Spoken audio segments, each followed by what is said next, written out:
Hello everyone, this is Shweta Chaudhary. Welcome to my YouTube channel Vidya click.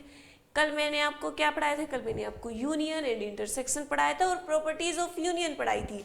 Commutative, associative, identity, आइडम्पोटेंट और universal law.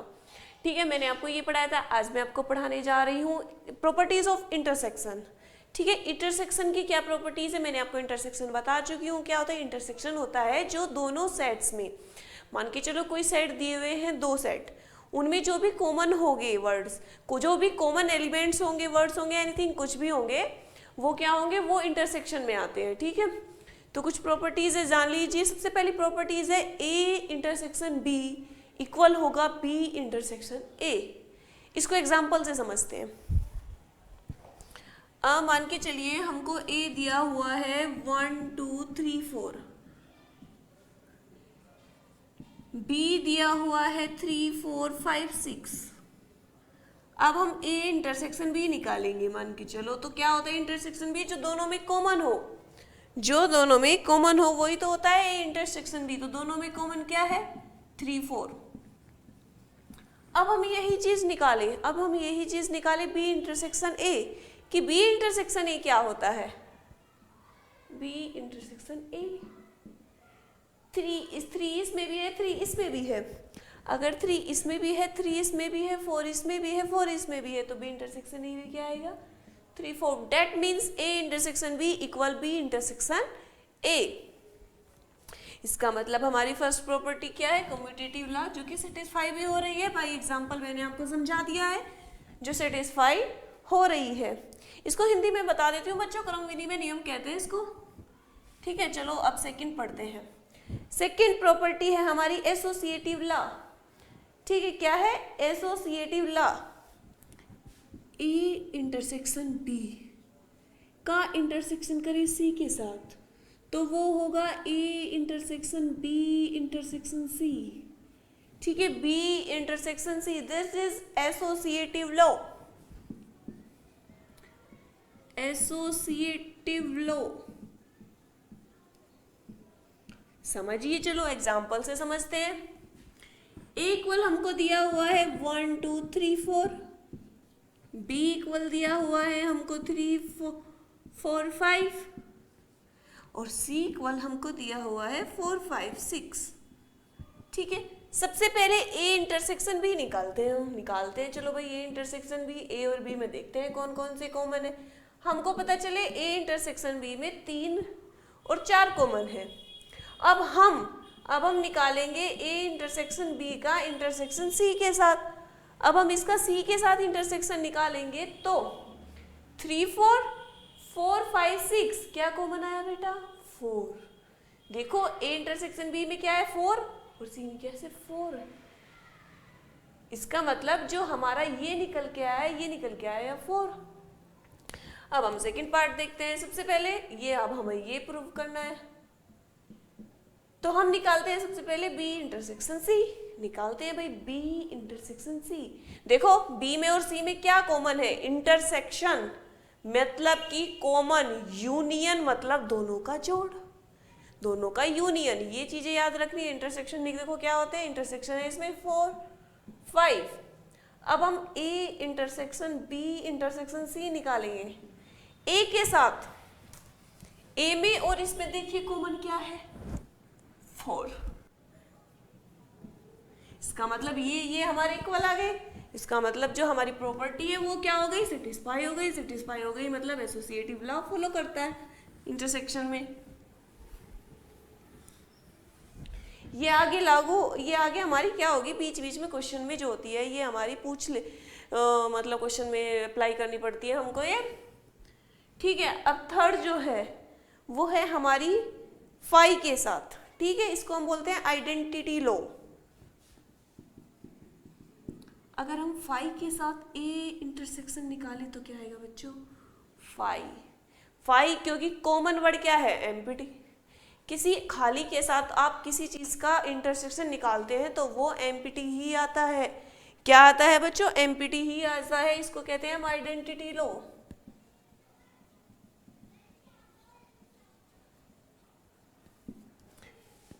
Third है हमारा you के साथ हमने इंटरसेक्शन निकाला ए का, तो क्या आएगा बच्चों, ए आएगा। यूनिवर्सल लॉ, समझिए इस चीज को। मान के चलिए यू है 1 2 3 4 5 6, ए इक्वल है, हाँ यूनिवर्सल सेट हमेशा सबसेट होता है सारे का, इसलिए हमको वे एलिमेंट जरूर रखने हैं 3 4 5। तो u का इंटरसेक्शन निकाला हमने a के साथ, तो क्या आया, दोनों में कॉमन देखो 3 4 5, तो क्या आया, a आया। क्या आया, a आया। That is idempotent, sorry this is universal law. अब देखते हैं हम आइडेम्पोटेंट लॉ।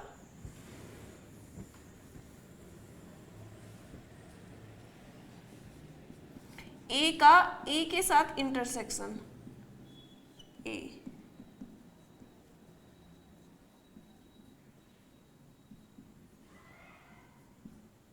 कैसे, समझिए 1 2 3 4, 1 2 3 4, ए का इंटरसेक्शन निकाल रहे हैं हम ए के साथ, क्या आएगा, दोनों में कॉमन क्या है, ये है। क्या आ गया, ए आ गया, ये ए ही तो है, तो ये प्रॉपर्टी भी सेटिस्फाई हो गई।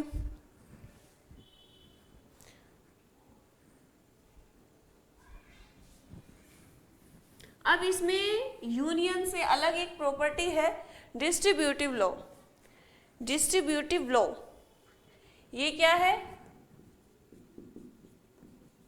ए intersection B union C, A intersection B union C, A intersection B union C, तो ये क्या होगी, A intersection B union A intersection C, A intersection B union A intersection B, A distribute over U. ठीक है, ये आप समझ लीजिए। एंड एक प्रॉपर्टी और है बच्चों इसी में ही, ए यूनियन बी इंटरसेक्शन सी,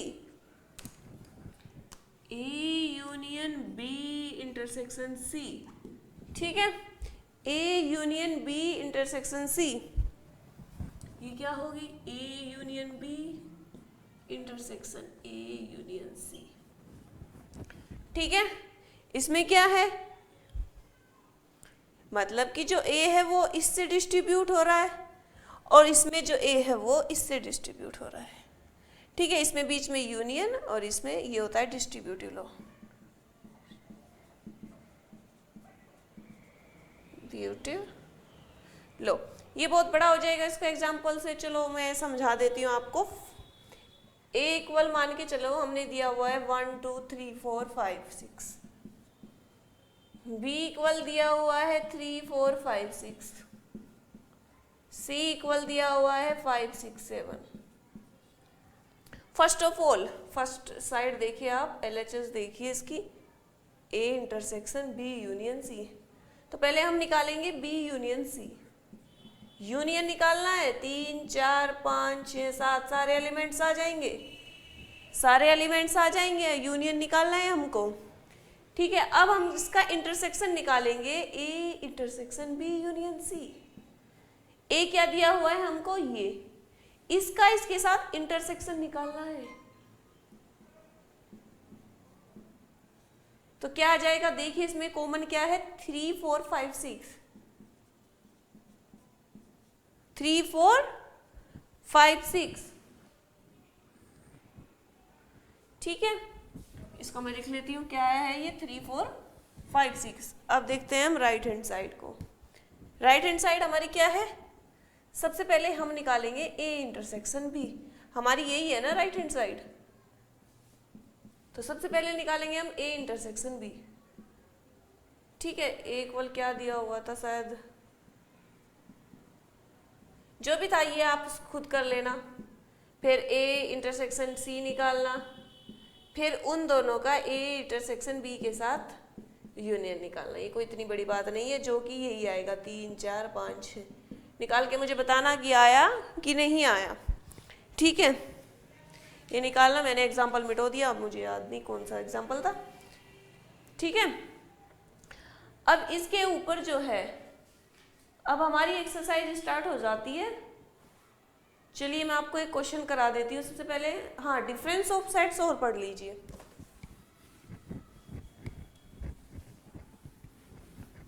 फिर मैं इसकी कल इसकी एक्सरसाइज करा दूंगी, एक्सरसाइज और बचेगी, वो खत्म हो जाएगी।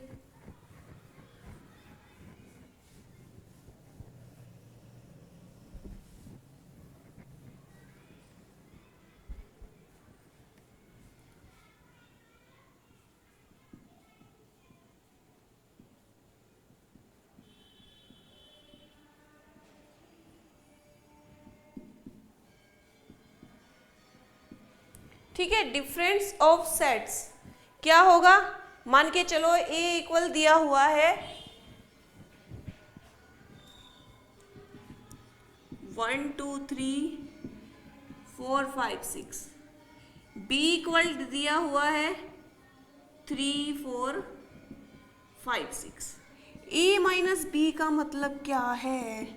अब आपको मैं ये चीज समझाती हूँ। इसका मतलब ए में से बी माइनस हो जाएंगे।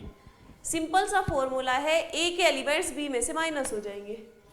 3 इसमें, 3 इसमें, 4 इसमें, ये माइनस हो गया, 5 इसमें, ये माइनस हो गया, 5 है इसमें, क्या बचा?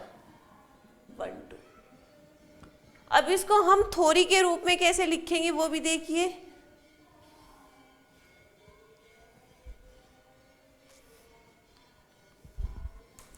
Set of elements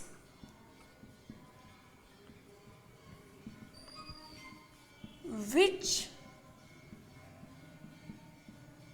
belongs to A but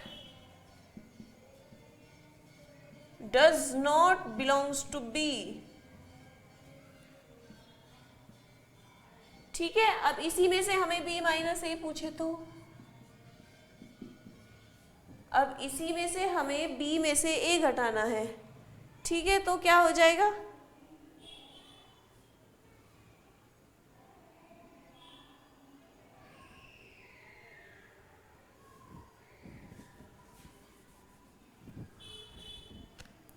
three 4 5 6।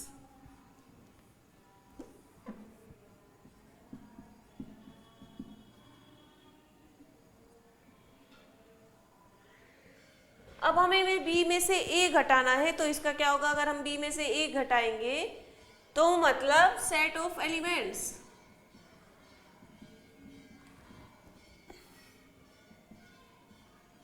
Which belongs to B. समझिए इस बात को। But does not belongs to A. हमने देखा कि भाई बी में तो 1 2 वो 3 4 5 6 से कट गए सारे। जब सारे कट गए तो बी में तो ऐसा कुछ बचा ही नहीं, तो क्या आ जाएगा? ये आ जाएगा 5। ठीक है, एक दूसरे एग्जाम्पल से समझ लेते हैं इसको हम।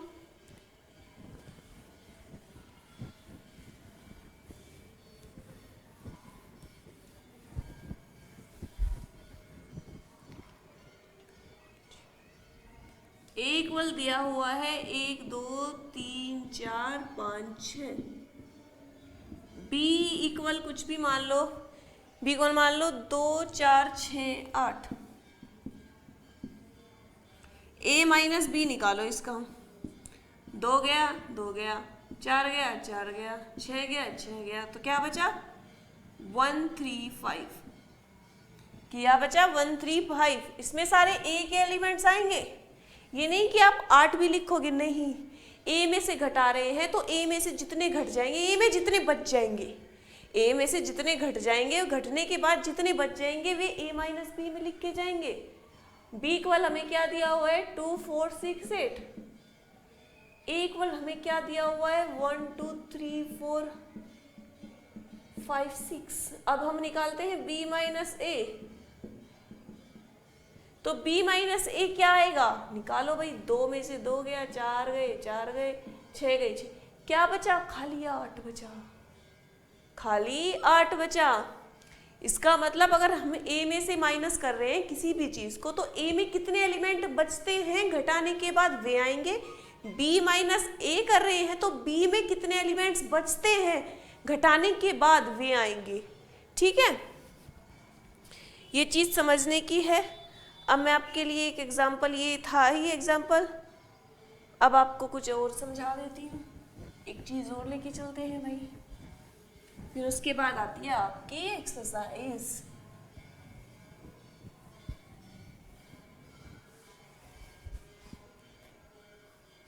हाँ, एक क्वेश्चन दिया हुआ है a minus B, A intersection B and b minus a minus B and a intersection b, a minus b, a intersection b and b minus a are disjoint sets.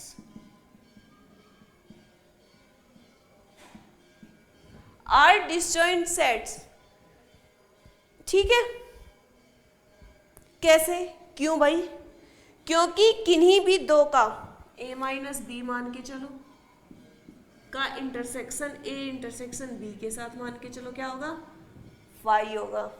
ठीक है, b माइनस a का मान के चलो intersection a intersection b के साथ क्या होगा, फाई होगा। ठीक है, यही चीजें हैं कि दो सेट्स हैं, उनके एलिमेंट्स आपस में नहीं मिलते।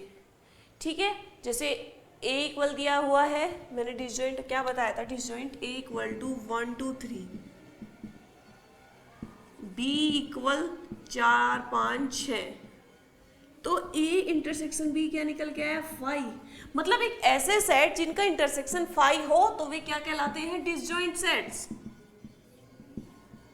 Disjoint set. इसने हमसे कहा ये डिसजॉइंट है, क्यों है ये डिसजॉइंट, क्योंकि हमने कहा कि इसका किसी के भी साथ इंटरसेक्शन करोगे तो फाई आएगा, मतलब इन दो सेट्स का इंटरसेक्शन फाई होगा, किसी भी दो सेट्स का इंटरसेक्शन फाई होगा, तभी ये डिसजॉइंट सेट्स है, तभी ये डिसजॉइंट सेट्स है, ये बात याद रखने की है। ठीक है, चलो तो मैं एक्सरसाइज कराऊंगी आपको। एक्सरसाइज ये यहीं पे रोकते हैं, अब उसके बाद मैं एक्सरसाइज लेके आऊंगी। ठीक है भाई, हमारे चैनल को सब्सक्राइब कर लो यार, शेयर कर दो। ठीक है, आप शेयरिंग इज केयरिंग। ठीक है, तो हमारे चैनल को सब्सक्राइब कर दो और चैनल को लाइक कर दीजिए, वीडियोस को शेयर कर दीजिए, शेयर बहुत ज़रूरी है। ठीक है, आपके लिए भी बहुत ज़रूरी है, क्योंकि मैं चाहती हूँ कि ये उन बच्चों तक पहुँचे जो नहीं पढ़ पा रहे हैं ऐसे टाइम पे। अगर ऐसे टाइम पे उन बच्चों तक नहीं पहुँचेगी तो देखिए आप उनकी एक साल खराब ना हो जाए। इसलिए मैं चाहती हूँ कि आप ये वीडियो उन बच्चों तक ज़रूर पहुँचाए जिनको वाकई में इनकी ज़रूरत है। इसलिए मैं आपको बोलती हूँ कि शेयर कर दीजिए। मैं और किसको बोलूँगी शेयर करने को, मेरे लिए तो स्टूडेंट्स ही है ना, मैं स्टूडेंट्स ही तो शेयर कर सकते हैं, मैं तो शेयर नहीं कर सकती, मेरे स्टूडेंट ही शेयर करेंगे, स्टूडेंट ही स्टूडेंट तक पहुँचाएगा। ठीक है, चलो तो आज के लिए है इतना ही। अब मैं एक्सरसाइज लेके आती हूँ, फिर आपको एक्सरसाइज कराती हूँ। ठीक है, आप ये चीज़ पढ़ लीजिए। चलिए आज के लिए इतना ही, थैंक यू।